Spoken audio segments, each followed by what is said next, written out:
Welcome back to War on the Sea. Here we are with the Australian Port Defense Group. It's the cheapest and I think appropriate group of mixed ships that I could put together to come down here to try and protect Milne Bay and Port Moresby. We entered in the game in this mode so we could take a look at a couple of the ships here. I like the detail on this one here. Let's take another look at one of the other ones. Same ship over here. It's a different ship. It's an American ship. They're doing sub screen out front. We haven't seen too many subs here, but that's what we got. And if we go over on the other side, we have the same ship as this one up here. Dutch ship. One thing I like about this game is the diversity in countries and different ship models. I just think it looks cool. And here we have a British, is that British or is that Australian flag?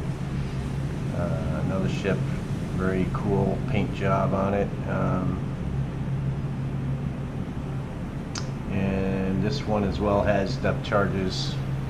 So we're pretty much covering this whole side here. And then if we come over here to some of the bigger ships, let's look up here. An American, this is pretty good anti-air. Destroyer attack. It's a light cruiser or a heavy cruiser, I'm not sure. We can check real quick, right? Let's check. So if we go into the American forces and we select San Diego, that's how you can find it without struggling. It goes right to the ship that you're pointing at in the search menu. What I like about this ship is the all-purpose guns, dual purpose. In other words, they can shoot at aircraft. There's 16 5-inch guns on it. 2, 4, 6, 8, 10, 12. Where are the other ones? Oh, on the sides. 14, 16.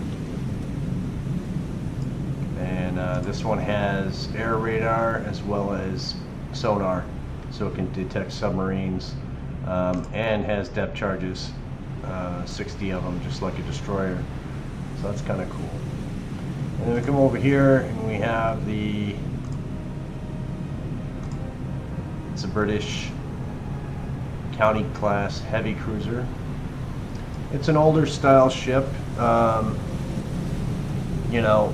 the price, we wanted to get some muscle out here. That's why we selected this ship, and to strictly, what would be in the area, that's why we selected this ship.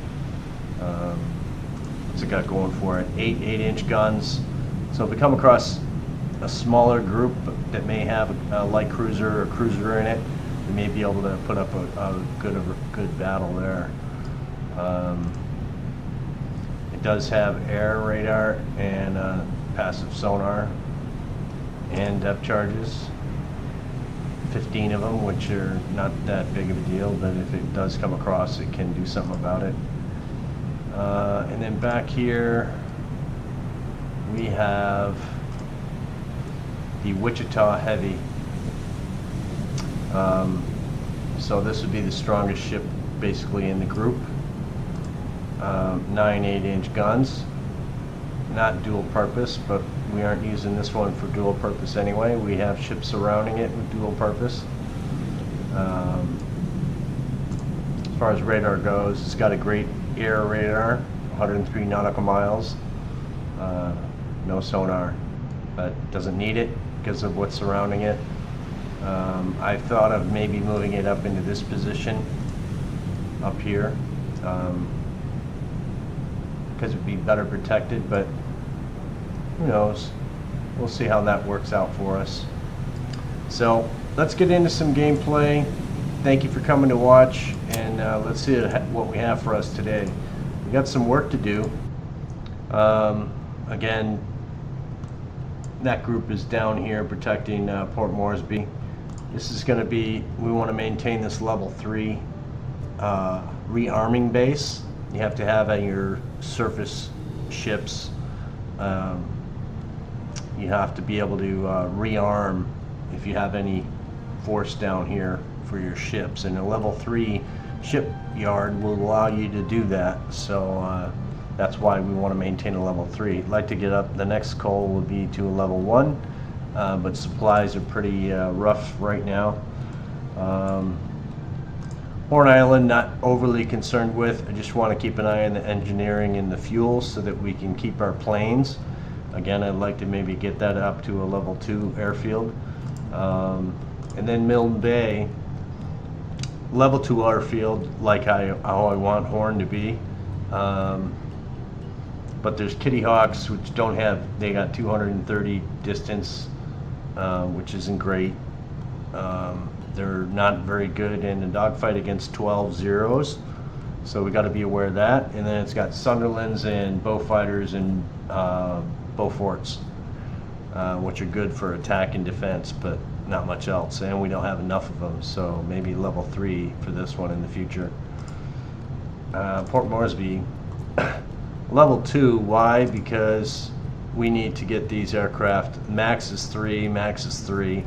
We lost a bunch of P-38s in our last defense group. So by tomorrow, maybe day 78, we may get our 3rd Lightning back. In this mod, those are only 2 options we have for armament. 500 SAP bombs are good for cargo ships and destroyers, but destroyers have a tendency to shoot these guys down because it's such a big target. So that's pretty much all for down here. We have our carrier up here playing around. I don't like this guy playing near our guys, so let's go in and take a look and see if we can fix that problem in the WASP battle group.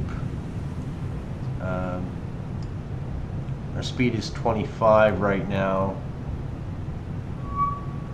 and this guy here is the problem. We don't want him scoping around our aircraft, knowing where our ships are. So we're going to rectify that by shooting him down with our cap. As you see over here, we have quite a lot of cap.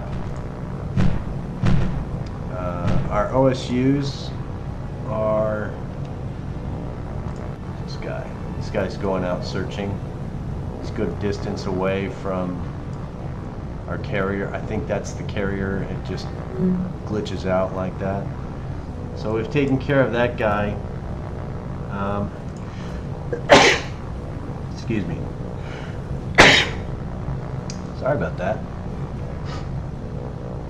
So yeah, there goes that nosy body scout plane, and that's pretty much all we want to do here. So we're gonna get out of this engagement. I have an affinity to shoot down scout planes whenever possible. Up here between Pohnpei, which is our level 3 rearming location, and level 3 airfield, which is good. We want to maintain this to be a level 3 port. They don't like it. They like to come and bomb it. So we want to do whatever we can to maintain that and guard that. So we have the Tenosa. I want to change that location course. So let's do that now. I want it to be more of a one of these kind of things. The reason for that is we want to be able to see any incoming. They came down between here. I think this is a sub location, and this was a battle group formation. They came in and bombarded Pohnpei a couple episodes ago. So we want to keep him somewhere in guard. This guy here is, I think we had plans to, yeah, we already got that flushed out. Basically what's going to happen is we're going to keep these groups, how they see how this St. Louis here again, it shows 4, or no, it doesn't. Okay. Yeah, it does now. It shows 4 scout planes, but if I go in here and I say launch aircraft, it doesn't give you that option. So that's kind of glitched out. I only basically purchased this because of more scouts available. We have a lot of our scouts out right now. This is damaged, but yeah, we can actually do another one of these. Let's send out one. So when we do scouting for these guys, we want to do no armament, because all it does is take away on their distance they can travel. And 578, when you're assigning scouts using this feature over here, you can course it and make them go wherever you want. But if you're using this feature, you need to make sure that you select the proper so that they can actually do the distance. Now the distance they do is that pattern only. You're not going to get them to do that around when the aircraft carrier moves. They're not going to follow. They're going to keep just looking this area until they run out of fuel, and then they search out wherever the aircraft carrier is and handle it that way. So in other words, keep in mind of this, it's an octagon, right? Keep an eye of that octagon in your mind when I click off. And now if we change the direction, if he goes over this way, that octagon is going to stay there, but the carrier is going to move away, so it's going to be searching behind us, and that's fine. But just so you know, that's how that works.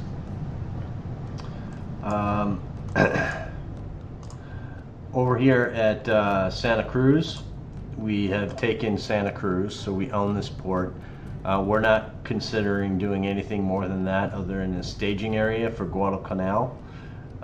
So this group is the initial invasion force that we're going to send. We may combine it with some other stuff, like there's 4 ships there. What's in this one? 3 left?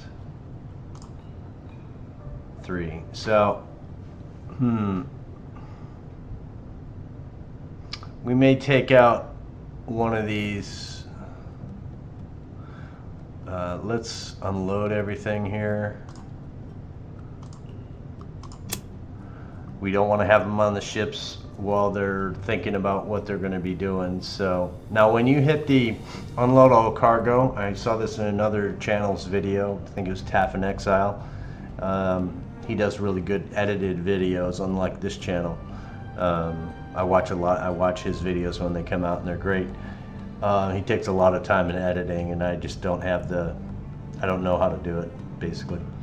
But he made a mention of this game that he unloaded all cargo, and not all the cargo capacity came off the ships.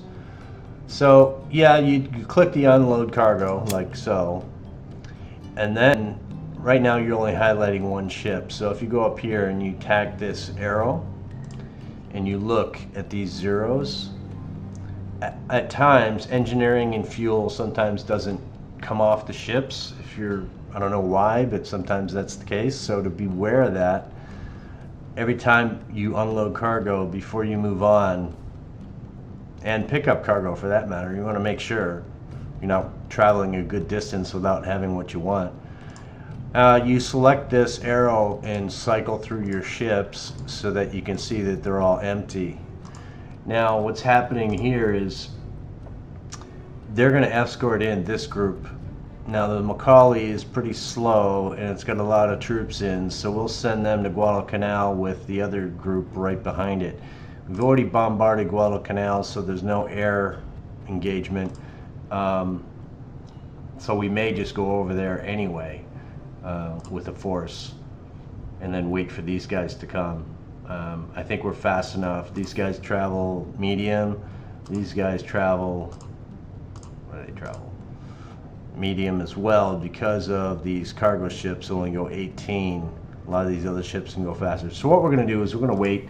We're not going to go there early. We're going to wait until this group gets to Santa Cruz. Everybody load up, and then we're going to send them over. And then we have this group bringing even more troops from Tarawa. So we have, what, 1,600 more troops coming. Another 300, so that's, what, 1,900. So once they all get here, we'll all go together, and that's how we're going to do it. And these guys move fast, I guess fast. They're all medium, whatever. It's on the 19 or 18 side because these travel at 18. So that's what we're doing. In Tarawa, again, we're going to just take, I don't think we're going to need more troops than what we're taking now, but Guadalcanal usually is a big base, so we want to be aware of that. Up to Wake Island here. Now Wake Island is under, let's see what the troops are. So we have fuel, we have some engineering. I'd like to keep fuel and engineering there because we can send out B-17s. In fact, why don't we just try that now? I'm going to send out 4 with AP bombs. Let's check the mileage here, endurance, how far can they travel. So with 4 1,000 pound bombs, it's 1011. If they took 2 1,600, it's 1060, so they can go a little further. So let's send them out with that. What other options do we have for bombs? 416 to 848. Now, it's important to know this because the distances here are pretty crazy. Like, just to get over here is 702. So if you do any type of, you know, if you wanted to come over here, you couldn't do it. So like we're at 466 or 1066. So that's as far as they could go. What happens is we want to do here and then down here until we whatever the distance is, so that we can get there. So let's try that. We'll send them on a pattern, and we'll do it this way. We'll say, I want you to travel, remember, 1060, and we're going to travel as far down here as we can. I'm going to go this way,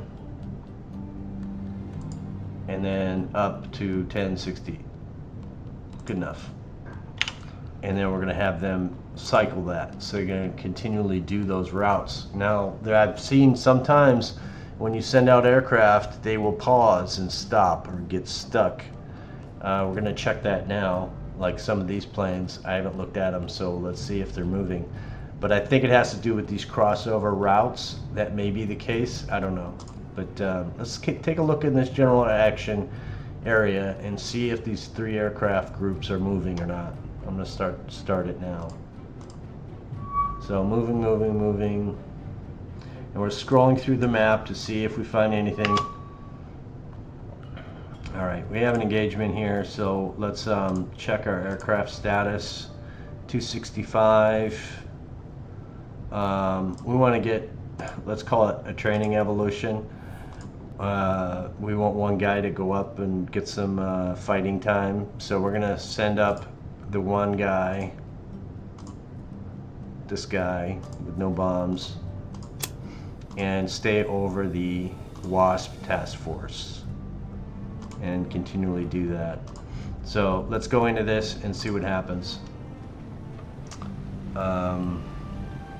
Where do we want our, what do we want to do when we get to this screen? There are a couple things you can do. First of all, click this button down here. You're on the ships group, right? You don't want to be in 2-column scout. In my playthroughs, I don't like to be. We like to be in a 3-column. When you have 10 ships, whatever your formation that you like, which I prefer, I like the sub-screen with my destroyers out front. My most important ship in the middle, surrounded by, in this particular force, it's cruisers and heavy cruisers. And then what happens is if torpedo planes come in and we don't have cap up or something like that, my destroyers come back to go towards the aircraft that are low. So that's how I play that. distance, more distance down here. This is only works for ships. Well, I should say it works for ships. It also works for aircraft, but you got to be a little clear about what that is. When we go into an air engagement, we'll see what happens. If we were going 25 miles an hour or nautical miles an hour, and I turn on a sonar for these screeners, they're not going to hear anything. You have to down your speed to like 15, I think is the max you can have it at. Otherwise your sonar does not work. And then you go through and you check, make sure sonar is on all the ships that you want it to have on. If it's highlighted like this, flashing, it means it's working. If you click on a ship that has sonar, it will show the icons. If you click on a ship that doesn't have sonar, it won't show the icon. So you can go through and just check and see who has sonar, who doesn't have sonar. Okay, so none of these ships at the back have sonar. Okay, your carrier does not have sonar. So they have their radar on to shoot down planes or spot ships at distance, but they're not going to be able to help you that way. And then to switch from ship over to aircraft, see this switch sea air over here, the ship icon? If you click on that, it shows your aircraft status currently, where they are, what they're doing, and so on. So the Kingfishers, these guys I use for sub-defense in groups of 4, and I keep them over the cap, over the ships.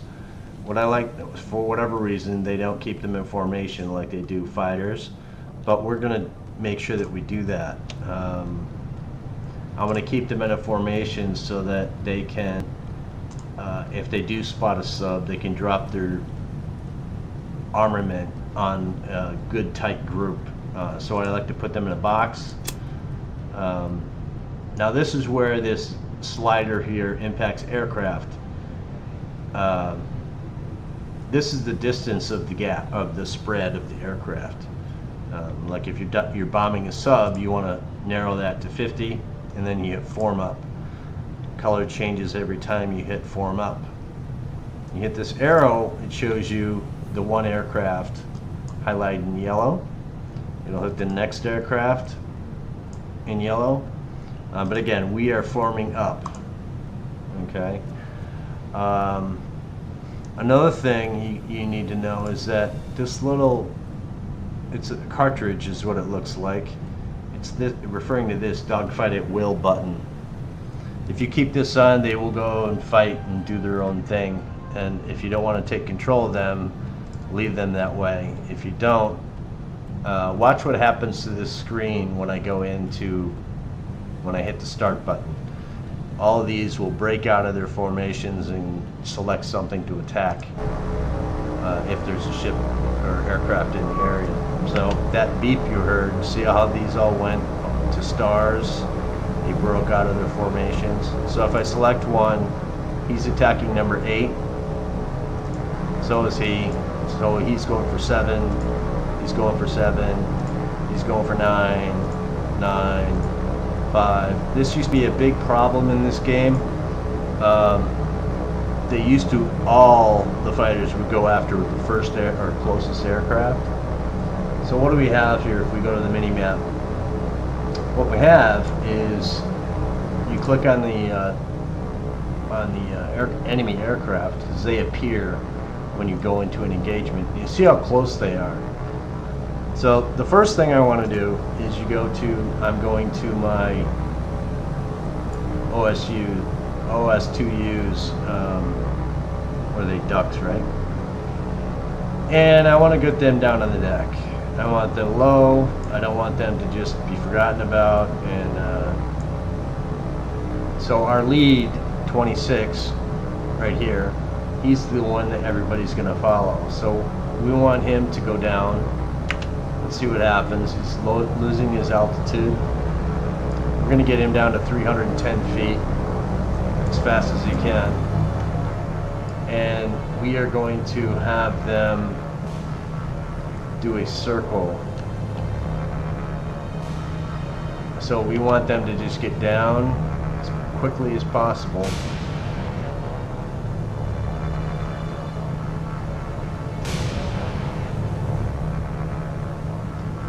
And then we were going to have them do a circle around the group. That's just to keep them busy and moving and so on. The lower altitude they are, the better chance they have of not being shot down by fighters. And you see that these guys are all going crazy here. I don't know about you, but I like to look at the furthest group and then see what happens at a distance. So we'll focus on this. This will be our screenshot of the day, if you will. Blink. And we'll just see what happens. I don't think that they're going to get even close, so they shouldn't get close to dropping their torpedoes. It looks like a lot of our fighters are going towards the same. Here we go. These guys are coming in. There we go.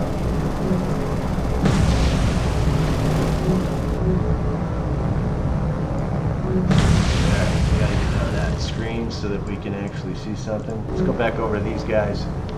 See how much fun they're having. Again, form up, boys. Let's get you in a box formation.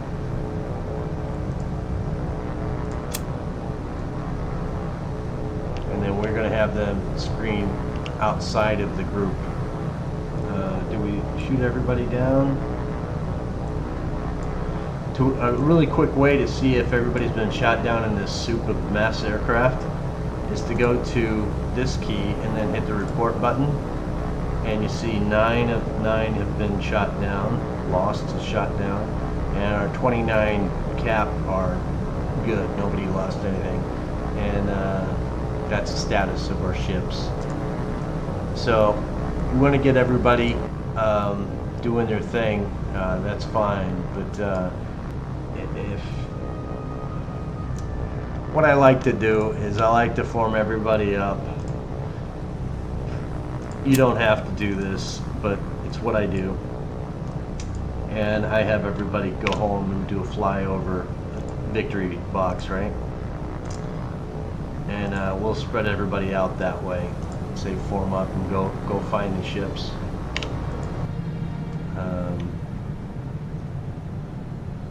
Again, at 15 speed down here for this ship, he has his sonar on. What's that sound like? I don't know if you can hear it.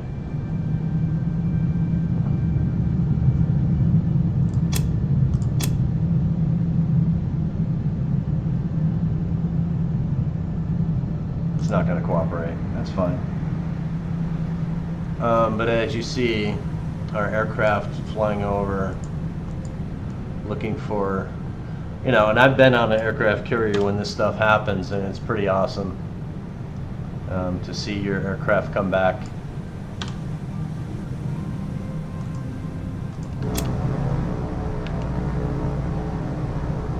So we got a couple that are blowing some smoke. I've said this before, when you have reoccurring cap, these repairs don't get done unless you physically land your aircraft. You have to give them the orders to land, otherwise they don't. So let's get out of here.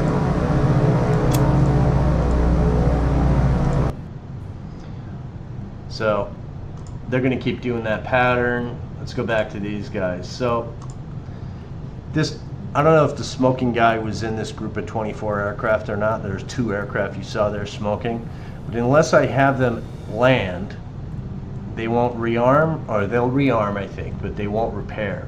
So if they come up out of their spawn of reoccurring cap again, in other words, if you tell them to cap, escort, patrol above, and you hit this reoccur button, that's what these arrows mean. They'll just keep doing their thing. In other words, they land and then they immediately take off. It's a game trick.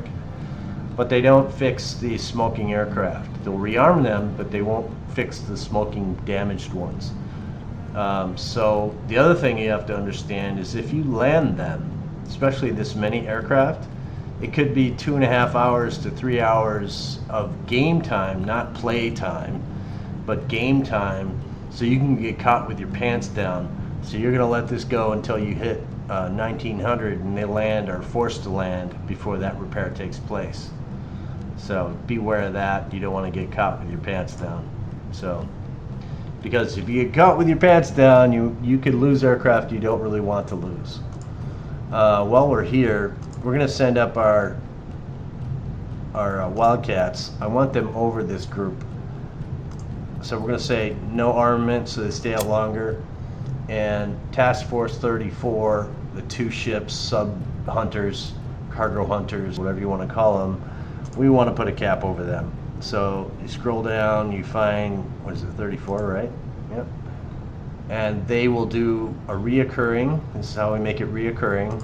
Select that. And they should go over here until their fuel runs out and then go back home. And if there's still time in the day, they'll go back to Task Force 34. The next day, they won't follow up with that order. I wish they did, but the game doesn't allow that. And that's just what it is. But the reason why I'm pointing these things out again, for those of you that play this game, I'm sure you know all those things, and maybe you have your own little hints and pointers to the game. But a few people thanked me for talking about some of the ways to play the game. Some of the things to look at least things I see in the game. And yeah, but if we have to actually take care of some business today. We've already gone over our 30 minutes, which I'm not very good at sticking to. Midway, we want you to go out and do some business. We're not going to spend any more money on cargo ships. We are waiting to get our carrier back, our big boy, and we want to get a battleship because that's always fun, right? So that's what we're going to do. So what do we want to do here? We want to get some cargo.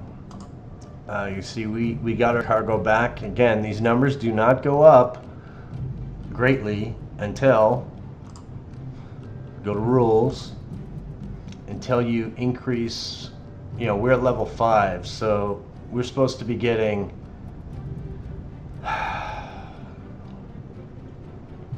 oh, this is our start. Home port effectiveness, 2,000 troops, 4,800 supplies, 200 engineering, and 200 fuel. That's all you're going to get from this main home port. You're not going to get more than that. It's just not going to happen. Now, what happens if you have per week friendly ports? So per week, we're getting an extra 56. So we get 20. And I think these are, let's see, 20, 35, 35, 37, 40.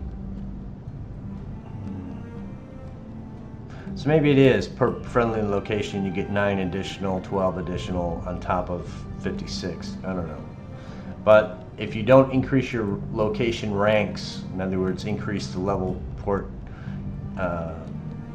airfield ports, friendly location is 9 points per port rank location. So if we get another level 2 port out there, this goes up more airfields, higher rank, this goes up more, and this, your totals get better. So that's kind of a thing. So yeah, it's back to this. So troops is the thing we need to move around. Supplies and troops. You got to focus on what kind of things you want to move. So this is where these guys are just going to keep going back and forth, just heading that way. So supplies, because we want supplies here at Pohnpei. The more the better. The next run we should probably send out engineering and fuel, but we don't have oiler in the group we just sent. So this supply group to Midway is just going to Midway, period. This Task Force 21, we have some changes to make. Now if we look here and we go to ships. Now there's some issues here that I wanted to address. It's not going to allow me to do it. Okay. All right, so this type C2S2SAU1 or whatever it is. This guy. The reason why we're getting rid of him is not just because he's damaged. It's because he travels at 12.5 nautical miles an hour. So he's slow. And that's why this group is slow and takes forever to get anywhere. So we are going to release him. But that's the reason why. So we're going to release and repair that guy. Cimarron is good. This guy is good. What about this guy? He's slow as all Donkey Kong, so we are going to release him as well. We no longer want to go C2SAU, whatever the heck that thing was, anymore. What about this guy? Let's see him. The Arcturus. 16.5 is okay. But we are not capped on anything really to worry about. 72 engineering is good. What do we, if we wanted to upgrade Pohnpei, what does 72 engineering get us? It doesn't get us to 300. 80 gets us to 300. It doesn't get us anywhere to 400. So it really doesn't do any good for us. So we are going to actually say goodbye to that one as well, because the 1720 is okay for supplies, but it also cannot carry troops.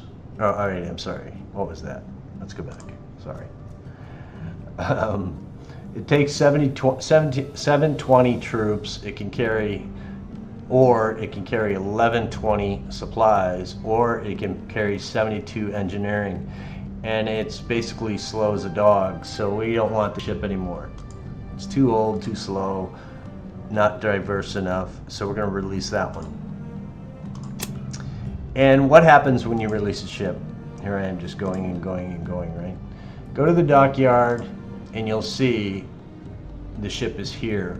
It's going in to release and repair for 3 days.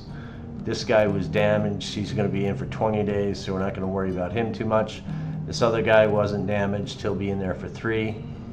So basically, if we wait for 3 days, these command points to purchase this guy will come back to us. So let's see, what was the cost of that guy? 7. And we got 2 of them in there. So 14 more points will come back into our kitty, and that will be used over here to actually help us.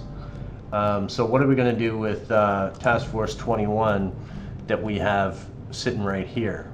Well, what we're going to do is we're going to merge them with Supply Midway. Okay, so let's take Task Force 21, go boom, boom, boom, and we're going to merge them with the closest ships nearby. That means if you have multiple groups of ships here, that can be a pain because you don't know where they're going to merge to. So you want to go down here at the right time when you have ships that you want to merge together close. Okay, so now we put them together. But since we didn't put any munitions or anything on them, you want to go to manage cargo again. So what can we do here? We already have 1,640 supplies on the C3. We have 150 troops on this destroyer, another 150 troops on that destroyer. The Cimarron, we're going to actually put fuel on that, and see it drains us down to a capability where we can't take any more fuel. That's fine because we're going to put it on Pohnpei. More troops here or more supplies? What should we put? We're going to put, let's put one with supplies and one with troops, just to make it kind of fun. And they are going to go, not to Wake. We're going to send them all the way down here. It's just they have, you know, what, 1, 2, 3, 4 destroyers in that group, so now they can defend themselves a little bit better. Now, what kind of formation do we want to ensure that they're in?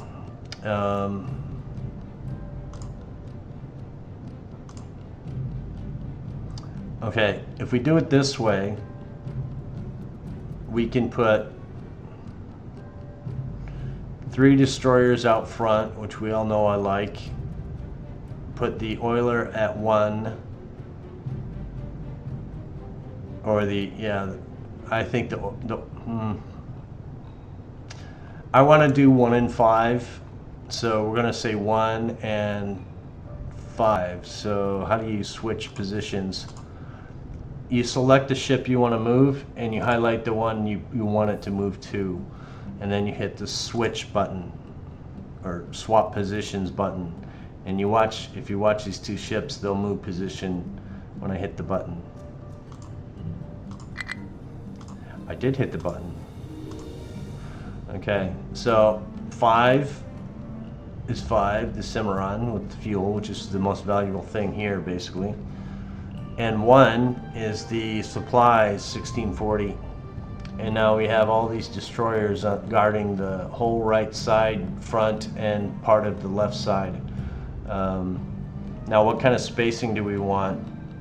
I like to be 750 with all my spacings, because it's easier to go out and in than it is to go right tight to all the way out. This way you have 2 different ways you can move your aircraft or your ships.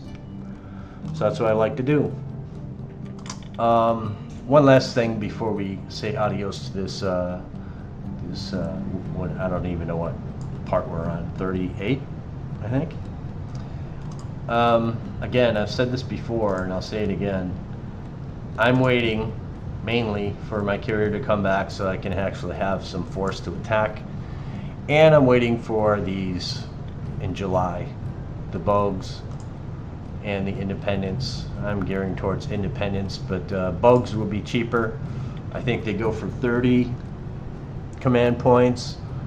What we have with right now, we could get 2 Bogues, which basically 16 fighters for a cap, and then attack with Avengers, which are good for scout planes and for attacking and going for, you know, they carry, you know, depth charges. Where is it? Awful lot of AA on that guy too, right? It has no sonar, but it does have a good air defense. You know, look at all that, guns everywhere.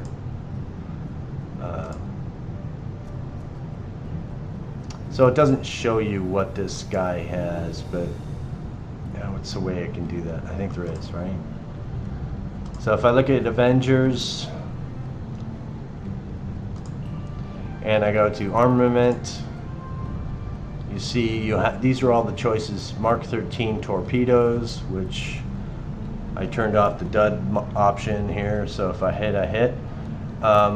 1000 AP, HE, but you come down here and you have aerial depth charge, and it carries rockets. So there's a lot of ammunition or different selections you can use for this Avenger, which makes that carrier, that light, we call them Jeep carriers if you saw, I think, episode 2, part 2 of this series. I talked about the Bogues a lot, and I think every supply group should have one.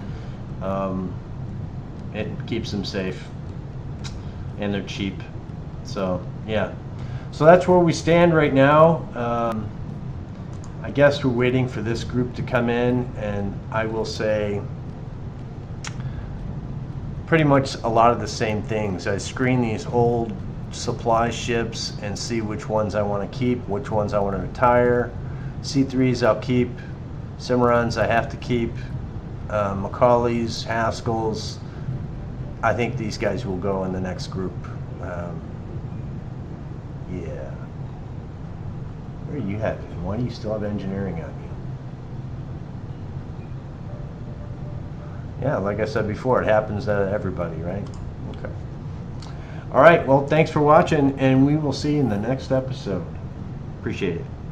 Leave me a comment.